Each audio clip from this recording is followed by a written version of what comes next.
Lecture given by His Holiness Bhakti Vikasa Swami in 3rd November 1995, Mangalore, South India. Om Jnana-timirandhasya Jnananjana Shalakaya Chakshura-militam Yena Tasmai Shri Gurave Namaha.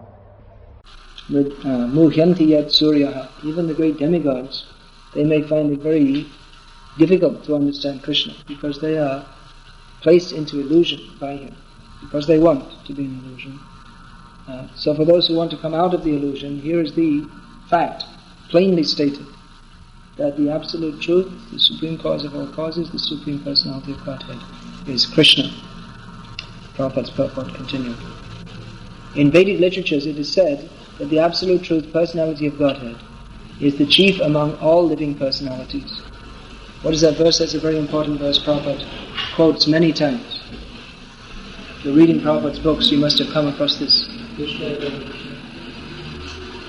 Not chief amongst all living personalities. That's not specifically stated there. No? Where's all the other personalities? It's alright, and it's not a verse. That is a verse. Parusham Paramang Divyam. That's Gita, Supreme Personality of Godhead. Something on earth. Not the whole universe. Nityo Nityanam Chaitanas Chaitananam. Yeah. So it's nice to know the shlok, but then when there's need to use it, you should know. Shouldn't just be put in one file inside your brain and you should know how to use it. That's the difference between, for instance, an ordinary lawyer and an expert lawyer. An ordinary lawyer, he may know all the law books, he may have studied nicely, but an expert lawyer knows how to utilize them at the proper time. He knows that some objection comes in the court and he immediately remembers, but what about this? This should be applied here. Prabhupada said that my disciples should know my books like law books, like a lawyer knows his books. If you go into a lawyer's office, you'll see so many books, shelves, all covered with books. Now it's not that the lawyer knows all the books off by heart, but he knows, main points he knows, he's very deeply learned in law, and he knows where to look up if there's any point. He's very familiar, and he knows how to utilize them. So we should know if there's any question. Just like we're preaching, someone will bring an objection. When you've learned so many shlokas, you have to bring what is the point. What does Shastra say? Or what you have to remember what Prabhupada has said. You read this Science of Self-Realization, for instance. Prabhupada is meeting so many people with so many different ideas. You have to know how has Prabhupada answered this question. How can we stop crime? So what's thinking Bhagavad, what in Shastra is that? Remember what Prabhupada has said. What does Prabhupada say? How can we make crime reduced or stopped in human society? By spreading Krishna consciousness. Anyone may say that by spreading communism we'll make a perfect society.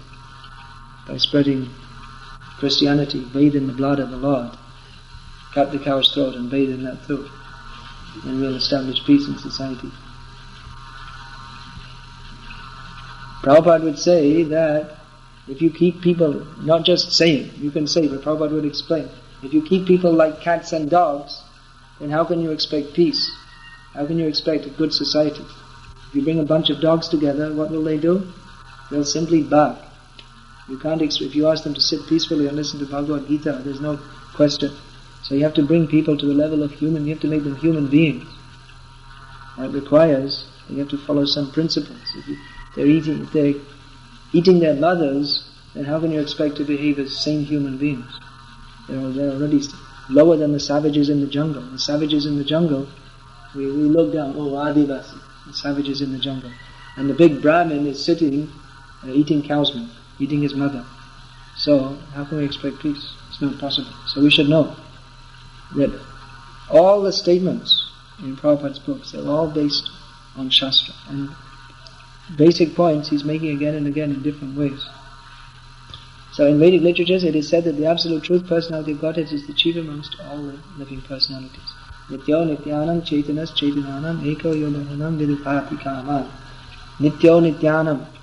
There are many, nityanam means there are many eternal living beings.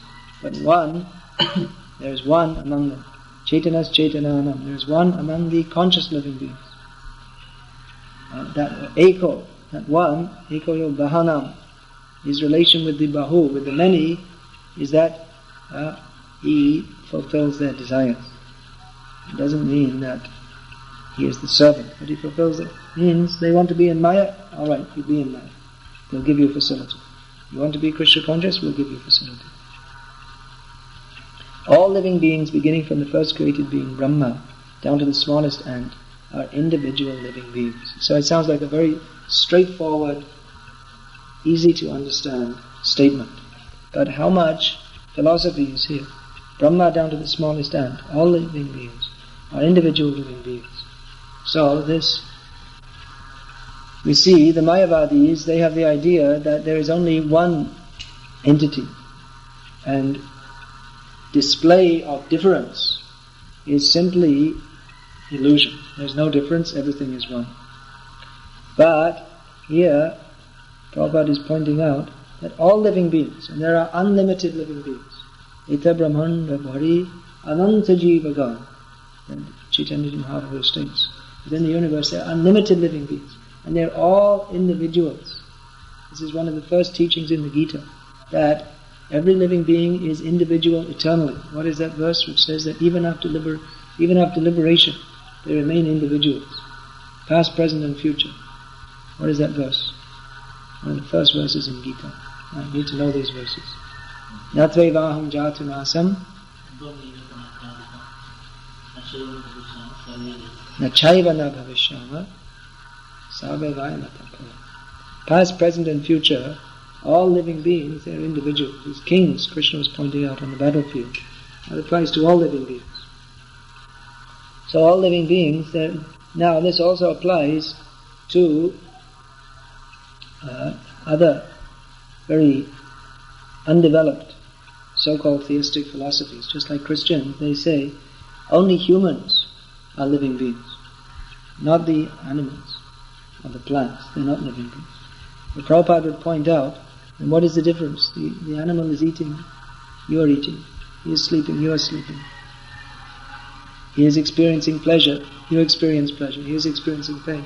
So what is the difference? Symptom of life is there, means he's a living being. Living being means there is life. How can you differentiate between the human and the animal? So the soul must be there. Without the soul, the fetus in the womb cannot develop. Prabhupada would ask this question. Why is it that a stillborn child doesn't grow? He looks just the same. A child that is born living grows. A child that is stillborn, born dead, doesn't grow. Why? Because the soul is not there.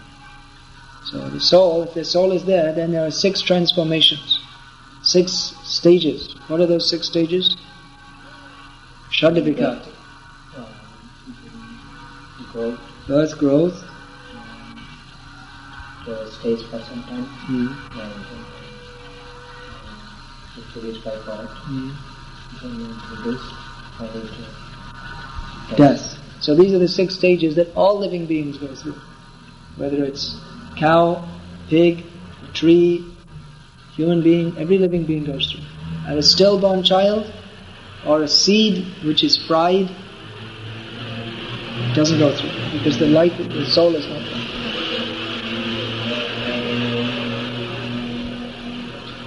And above Brahma, there are even other living beings with individual capacities, and the personality of Godhead is also a similar living being. Above Brahma.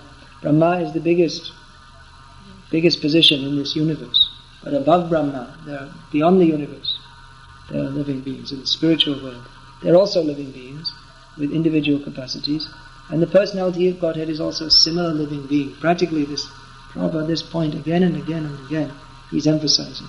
The Supreme Lord is a person. Person means just as we have feelings, we have emotions, we have likes, we have dislikes, he also has. Krishna, he likes certain kinds of food. he also likes certain kinds of food. What kind of food do you like? Rasam, sambar, he likes sweet. Prabhupada one time he was initiating one devotee. He said, what kind of food do you like to eat? He said, dahi, Prabhupada. So he gave him the name Dadi Bhaksha. Someone who eats yogurt. So Krishna also, he likes to eat butter. He doesn't like to eat meat. He doesn't like to eat sausages or hamburgers, McDonald's hamburgers. He doesn't like it. He has particular likes and dislikes. He likes it if people approach him in love. He doesn't like it if people reject him, just like you and me. If people are nice with us, naturally we feel, no, that's what we like to reciprocate with him. And if someone is envious and mean and spiteful for no reason, then we don't feel very much inclined to them. So Krishna is like that also. If someone blasphemes Krishna, then he doesn't. But why Prabhupada is so angry? Why is he getting so strong? Because the people, they are against Krishna. They are speaking against Krishna. Why are you rejecting Krishna? Why are you so dull-headed? Fool, rascal, nonsense number one. Prabhupada was saying that not out of envy of the people, but because of love of Krishna. Why are you rejecting Krishna? Why are you? If someone is behaving completely unreasonably, we may become upset with him. It's just like if someone is doing you good. There's a saying in English, to bite the hand that feeds you. Do you know this saying? Someone is feeding you, and you, out of spite, you bite the hand just to give them pain. Someone wants to do you good, and in return you want to do them harm. So Krishna is our best friend. He's so kind to us. He's so loving and tolerant of us, and simply avoiding, rejecting. So naturally, if someone is behaving very badly towards someone, you feel very upset. Just like when I was in England, I saw a newspaper. This is that some young boys, for no reason, some man in England, some young boys on their school holiday, they went and some man had killed them. And same day, some girl, 8 years old, was sleeping in the tent in the back garden of the house, and someone pulled her out and killed her. So the whole country was very upset that why child did no harm to them and someone came and killed her. So they're very upset. Why should you do harm to someone who doesn't do harm to you? So Prabhupada also very upset that why you're so rascal, you're rejecting Krishna for this reason. And convincing them you should, not just intellectual, but well, we say this and you say that, alright, you say what you like. But Prabhupada with feeling was preaching because he cared for Krishna. That's why. Not out of any personal aggrandizement. The personality of Godhead is also a similar living being, and he is an individual as are the other living beings that we've just discussed. But the Supreme Lord or the Supreme Living Being has the greatest intelligence, and he possesses supermost inconceivable energies of all different varieties. Yeah, so this is the difference. He's also a living being. He likes certain kind of food. I also like certain kind of food. He likes, I like to marry one lady, and he has so many gopis and queens in Dwaraka who he marries. So he may say, oh, he's just an ordinary person. I'm lusty, but I'm very moral. I only marry one wife, although I'd like to exploit every single woman I see. But how is Krishna doing? Marrying so many wives. You sit like this? Like this. So so they become envious. I wanted to enjoy, but Krishna is enjoying. So he's not good. God should be good. I'll pray to God and he will bless me. So I can become good also. But if God is also dancing with other people's wives, how can he be good? So they want to drag God down to a level without understanding what is his actual position. So first, Prabhupada is discussing, Vyasadeva is discussing the greatness of God. He's not discussing that, okay, Krishna is God, now we'll go to the Rasa Leela. Not like that. First, step by step. let us understand, they have this Bhagavad Saptah, and in that they discuss Dasham Skam. They don't discuss, let them discuss this 7 days. Let them discuss. But then no one will come to their Bhagavad Saptah. They only want for entertainment. Because they have some lusty desire. They want to hear how Krishna is kissing the gopis. That's why you see very popular people, they like to make picture of Krishna with the gopis. You don't see them painting picture of Krishna killing Putana, or Aghasura, or Balarama killing Dinakasura, Pralambasura. You don't see. They don't like to paint such pictures because they are in the position of the Asura. They have so many material desires, they want to kill God. So they don't like to see. Or they think that only some entertainment. Why don't they hear this? Why don't they see how God is creating the universe? Mahavishnu. Yasyaika nishvasita kalamatavalanvya jivanti loga bhavajaja gadandhanaka Vishnur mahan se hayasya kala vishesham govindamadi purusham tamhangajam. Why don't we try to understand Mahavishnu?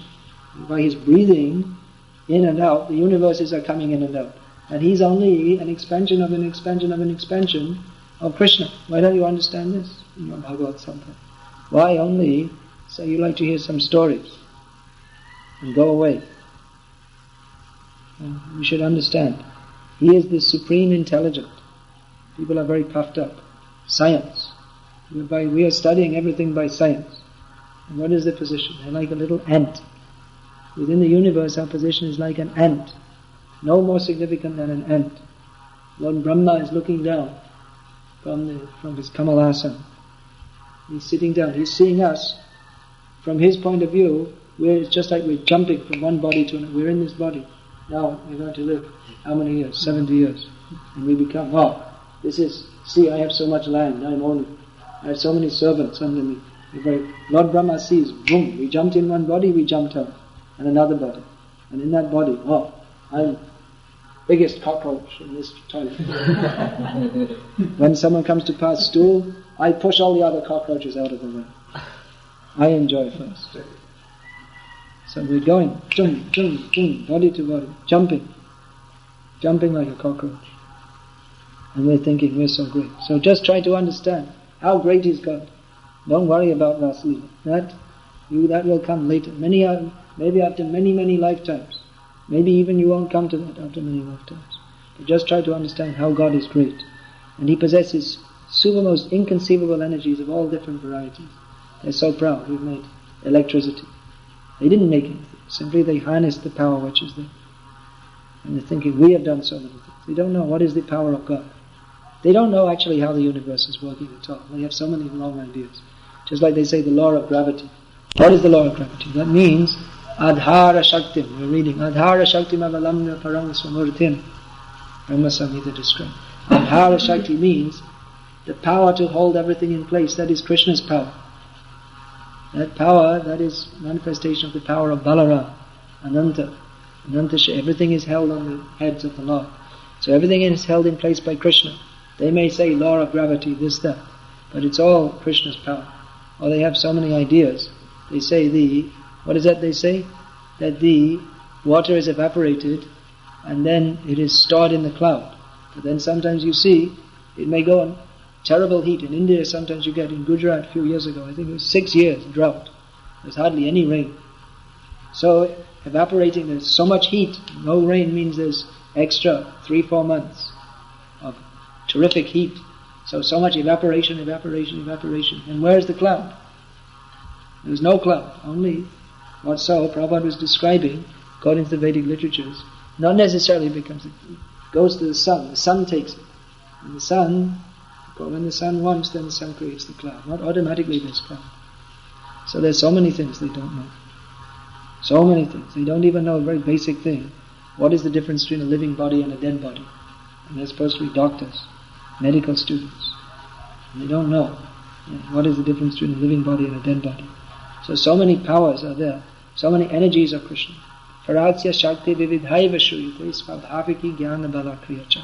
The Parasya Shakti, the energy of the Supreme, Vividhaiva Shuyate, is described in different ways. There's so many different energies. Swabhavaki Jnana Bala Kriyacha. And automatically they work under His direction. Jnana Shakti. Bala Shakti, Kriya, so many different Shaktis for overseeing the universe. They're working in a wonderful way. We see that our scientists, they set up complex systems, very complex systems. But if something goes wrong, there's big disaster. Just like at Chernobyl in Ukraine. Something went wrong and there was a big nuclear disaster. Same thing in Pennsylvania a few years ago, 3 Mile Island. Something went wrong in their computer system, they didn't check it properly, and there was so much radiation was released into the atmosphere. So they set up systems and they try to make them running on automatically by computer control. Even then they need human checking. But sometimes there's mistake. But in God's creation, there's no mistake. Everything works very nicely and much more complex. Well, you may say that, well, sometimes there's an earthquake or a volcano. That's not a mistake. That is deliberate. That is sent by God to punish you. Because you have done so many sinful activities, it's because the laws of nature, they're not working simply on the gross platform. That how the sun is rising, the moon is rising, the seasons are changing, the planets are moving, but also on the platform of karma. Actually, the karma of the living entities, that is this, as we see in every manifestation, the subtle manifests the gross. Just like you have a desire and that manifests as an activity. Or you feel angry and that manifests as kicking or punching. So from the subtle manifests the gross. So similarly, this whole universe, how is it running on? It's running on because of the desires and activities of the living beings that we see. Manashastan Indrani Prakriti Sthani Karshati. The universe is run on by the minds of the living beings because of their mental desires. Therefore, so much arrangement is made to fulfill two things: desire of the living beings and their karma fall. Two things, just like someone may desire to eat all kinds of food. So if he has performed pious activities, he may go to the heavenly planets and eat all nice varieties of food. But if he has the same desire, but he's sinful, he can become a pig and eat all different kinds of food. So the desire is one factor, and the karmic reaction that he has accrued, that is another factor. And the ultimate factor is the decision of higher authorities. Karma now daiva netrena jantur deha papatiye. According to karma and under the supervision of daiva. Daiva means God. So that supervision, God has so many agents also. Yamaraj, Brahma, the 10 directions, air, fire, water, earth, the demigods of all these different ingredients. They supervise the transmigration of a living being from one body to another, exactly according to his karma and also according to his desire. So these are the subtle energies which are under the direction of the Supreme Lord. The whole universe is running on. Just like maybe an earthquake. What does earthquake mean? That means that so many people, they are put together. They have to suffer similar karma. They're all put together to suffer the same karma. A plane crash. So many people, they have to suffer in such a way. So by the laws of God, they're all put together. Now you all suffer like this. Or enjoy. They're put in an atmosphere. Now you may be born in Swarga Loka. So you can enjoy in such a way. So-called enjoyment. So this verse is discussing that the energies of Krishna, the greatness of Krishna, how he is behind the whole cosmic manifestation. So these are some of the ways to understand how God is behind the cosmic manifestation. That Krishna says in Bhagavad-gita, Yoman Pashiti Sarvatra Sarvam Chamai Pashiti Tasyaham Na Pranashyami. Says that one who sees me and everything in me, I am never lost to him, and he is never lost to me. So by understanding how God is behind the whole creation, then we see everything in Krishna and Krishna in everything. Just like we see a tree. You may think, well, by seeing a tree, how can I remember Krishna? But then you remember, this is Krishna's tree. But only by Krishna can this be manifest. Otherwise, such a creation, who can make a tree? Ask the scientists, please make a tree. They can't make a tree. Krishna makes trees. So you see Krishna, and then you remember, Krishna is in the heart of every living being. So Krishna is in the heart of this tree also. So therefore when you see the tree, if you notice, of course you may see so many trees, you may not particularly notice. But if this memory comes, that this is living being, part and parcel of Krishna, then we may chant Hare Krishna. And the tree will also hear and be benefited. So this is how we practically apply this philosophy. It's not that we're sitting in the class and we're listening to philosophy, and then class is finished, close the book, and that's philosophy finished for the day. But the subject matter we apply in our lives. We bring the philosophy with us, moment by moment. We live this philosophy. That's what Prabhupada is saying. We should make our life the Srimad Bhagavatam, not just in the moment, but all the time thinking of this, thinking in terms of this philosophy, Shastra Chaksha. Now, Prabhupada goes on to elaborate. If a man's brain can produce a space satellite, one can very easily imagine how brains higher than man can produce similarly wonderful things which are far superior. Now, so-called rationalists is a very popular word in India. Rationalist means people who don't believe in God. They believe we should be rational. It's not rational to believe in God, they say. Although why, they can't give any rational reason. Actually, it's rational to believe in God. Otherwise, where does everything come from? They say we can only believe what we see, hear, smell, touch, taste and feel. That in itself, the whole basis of rationalism, that we only believe what we can see, that in itself is one of the most irrational observations or conclusions that anyone could ever make. Because why should you presume that the whole of reality, the whole totality of possible experiences is, what do we say, that indriya grahyam, that is within the scope, indriya gochara, that is within the scope of your senses to understand. Why should you presume? That in itself is irrational. Why should we presume that our intelligence and the capacity of our senses is suitable for understanding everything? In fact, it's very rational to think that there may be many, many spheres of existence which are beyond the powers of our senses and intelligence to perceive. And if we're going to talk about science, then first of all, Einstein brought in this idea with relativity theory, that there may be many dimensions of existence of which we are not aware. He gave the example of flatland. If someone has two-dimensional vision, and even if they're living in a three-dimensional existence, they'll see everything just like we see a photograph. It'll be flat. There won't appear to be any distance. Everything will appear to be equidistant. So we're living in four-dimensional existence. 3 dimensions, length, breadth, height, plus space forms 3 dimensions, and time is one more, 4 dimensions. But there may be many dimensions, Einstein said. And then when we come to quantum theory, that in a different ways suggests that there may be all kinds of existence going on that we're not aware of. Even in the 1950s, the Russian scientist, Prabhupada describes in the Easy Journey to Other Planets, postulated that there may be another whole universe of antimatter.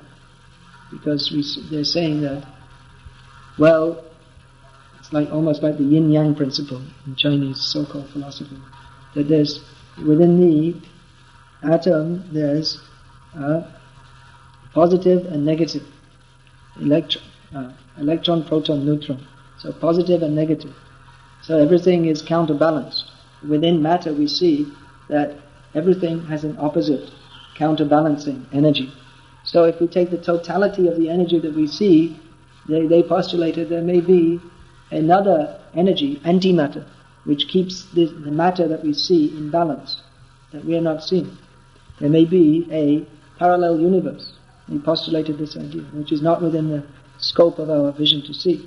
So even if we're going to talk rationalism, then rationally we should accept there are many things which are not within our normal scope of understanding. Extrasensory perception. They won't believe it, even if it's just like there was this deities drinking milk, and then the days afterwards, all the newspapers were giving all the reasons why it didn't actually happen. Mass, what do they call mass hysteria. There's no hysteria. People are lining up peacefully to go to the temple. Mass illusion. What do they call that? Capillary effect. Okay, go and do it now. If it's capillary effect, then why one day only? Go and do it now. And why brass deities also? You have so many things to say. But anyway, now they're just trying to forget it. They don't want to. What they don't like to see, they forget. Just like that Sadaputra and Karnataka made this book to show all the theories they don't like, all the evidence they don't like, they simply bury it. The evidence against evolution, which they dig up, they again bury it more deeply. They dig it up, they go down, deep, and they find a modern skull in rocks 10 million years old. So they already dug down 100 feet, so they dig another hole 1,000 feet and put it in there.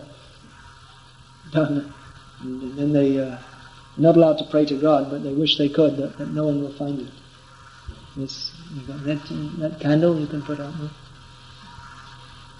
So not rational. Very, very rational. Prabhupada is presenting, they say religion is simply dogmatism. There's no, simply I believe. Prabhupada is presenting very logically, very rationally, very intelligently. If man's brain can produce a space satellite, one can very easily imagine how brains higher than man can produce similarly wonderful things which are far superior. Is it not a reasonable proposition? But because we are thinking, I'm the best person, there's no one greater than me. No, we produced a space satellite. Just see how man is so advanced. Now we don't need God because we put a satellite into space. This proves there's no God. How?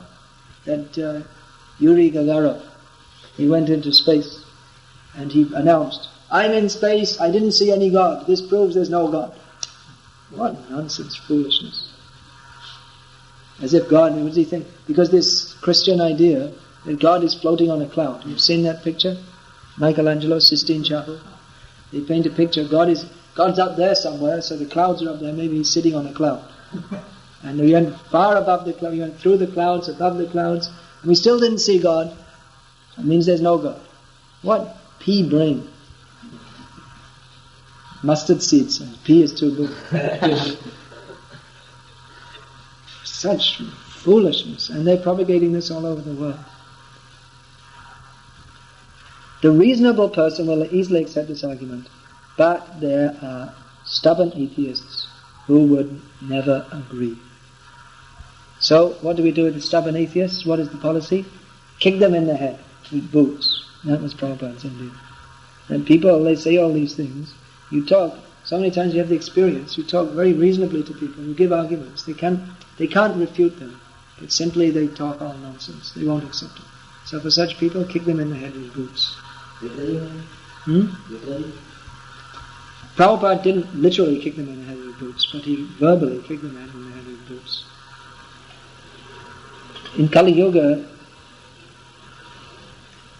we have to do things a little differently. In other ages, if someone would talk such nonsense, then the king would kill them. Just like this Sai Baba. If there was any real Kshatriya in this country, this Sai Baba, he couldn't exist. He'd have been executed long ago with all his followers. But because there's no proper government, therefore thieves, rogues, Sai Babas, they can all prosper. So therefore, we can tell this is all nonsense rascal. And give people prasad and harinam, distribute books. Alright, we'll leave it there. We've got through half a paragraph today. Any question?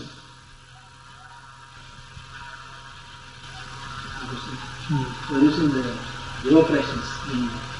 What's that? I don't know the name. Evaporations. Producing. He said an example of water evaporating and forming clouds. Evaporate. Evaporate. Tell him in Tamil. You have given an example from the Gujarat.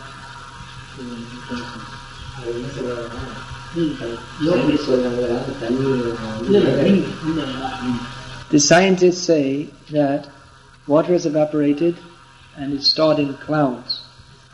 But,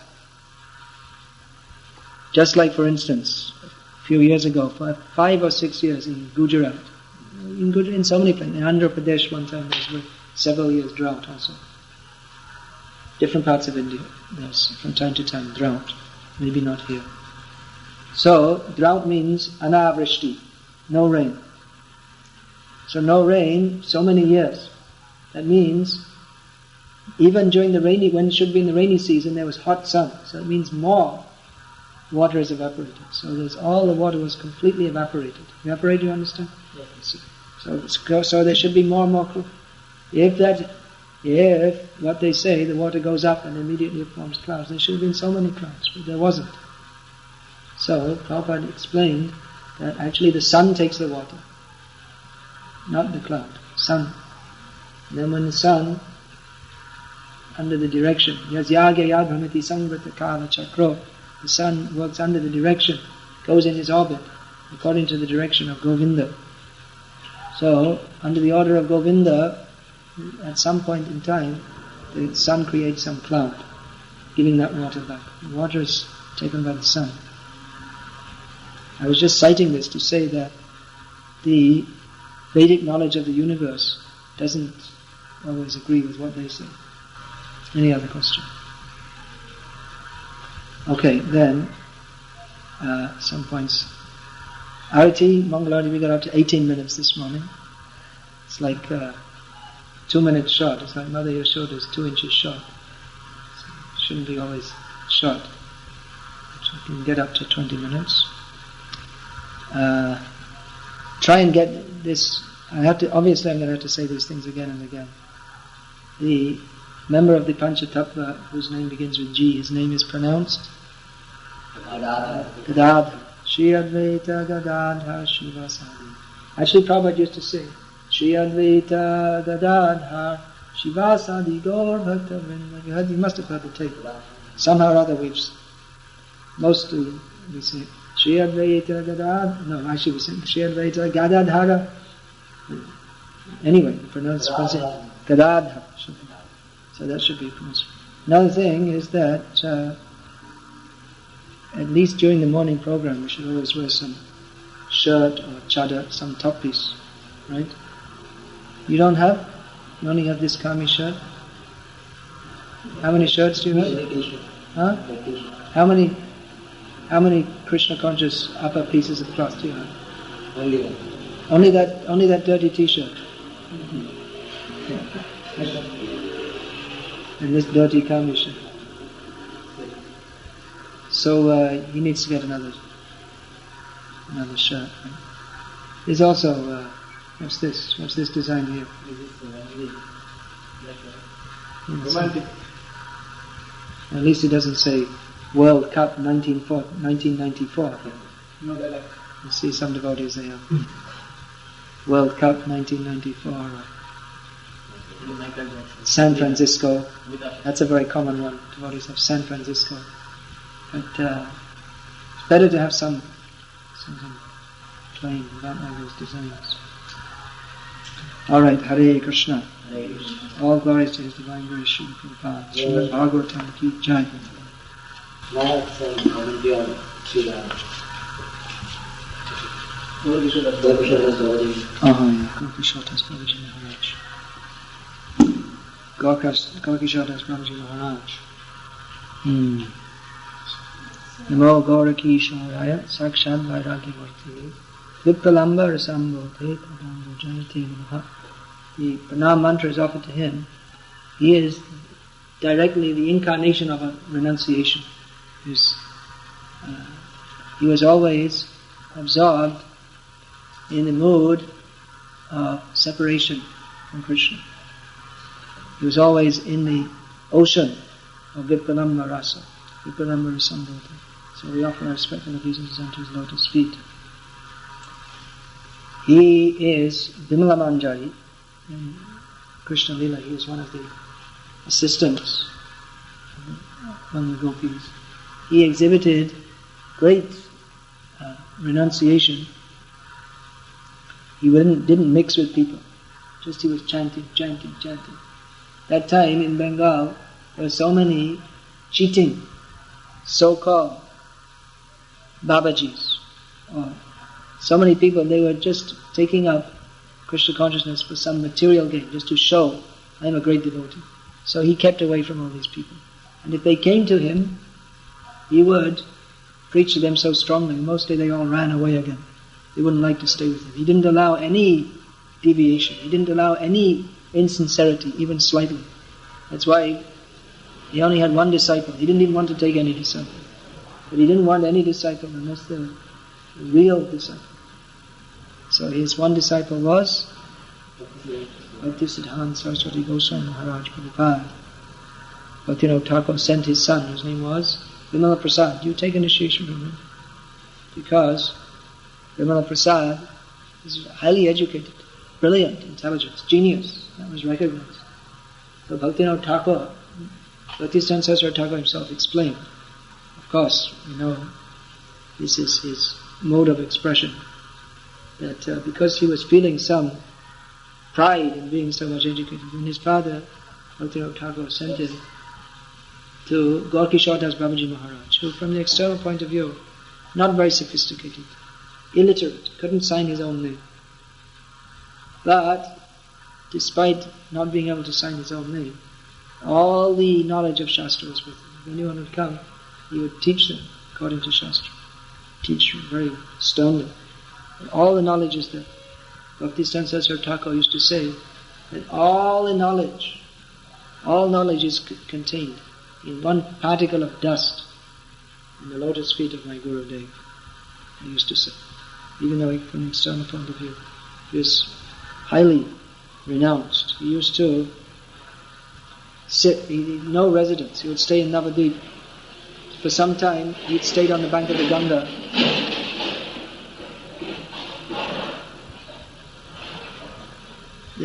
Underneath the boat, they put the boat on the side, and that was his shelter, an upturned boat. Another time, so many people all the time coming to him. Oh, Babaji, Maharaj, please speak. One time, someone was brought to him. One man was brought to him, big landlord. He was supposed to be a great Vaishnava. Everyone said, oh, he's a great Vaishnava. And he was brought to Babaji Maharaj, and he was trembling in ecstasy and falling down as he walked along. And Babaji Maharaj refused to see him. He said, take him out of it. I don't want to see this. Everyone was surprised. He said, Babaji Maharaj, he's such a great Vaishnava. Why are you not seeing him? He said, he's not a Vaishnava. Not even slightly a Vaishnava. It's all just a show. So like this, he was fed up of people coming to him for blessings. He was very stern. One time, one man proposed. He was qualified as a doctor. So he came to be a Babaji, with Babaji Maharaj. Then he proposed that after all I'm a doctor, so I can do some service to the residents of the Dham, Mayapur Dham. I will I'll buy a little land here and make a cottage, and I'll dispense free medicine and medical treatment to the residents of Mayapur. So Gaurkishore Das Babaji Maharaj was so heavy with this. First of all, he said, how do you think you can buy land in Mayapur? With all the money in the universe, you can't possess, you can't make it your possession. This is my land. It doesn't belong to you. You cannot possess it. That's the first thing, thinking I will own some land in Mayapur. Another thing is, you can't do any benefit to the residents of Mayapur by giving them medicine. You think you'll give them some benefit. You cannot help them in any such way. So like this, he was after some time he was fed up of people coming to him. So and one time one big landlord came to him and said, please come and stay in my residence. Please come and stay in my house. And bless my house. Then you please make one arrangement that in Navadvip town, that Dharamshala that is owned by you, you please arrange, I will stay in the toilet, in the latrine. I will stay there. And he insisted, and he actually went and stayed there for some months. Why? Because no one will come to see him in such a place. And you won't disturb him with all that nonsense. So like this, he was so much renowned. He used to, for cloth, he would just have a little cloth to cover his body. He would take that because the Ganga is there. He would take bodies and burn them there. So sometimes the body won't fully burn. So he'd take the cloth which would cover the body, and that he'll use for covering his body. And he used to get a few grains of rice, sometimes by begging. He wouldn't even cook it. He had a skull that he got from the burning ghat also. The top part of the skull, this cranium part. He used to soak the rice in that, with Ganga water, and that was his meal he used to take.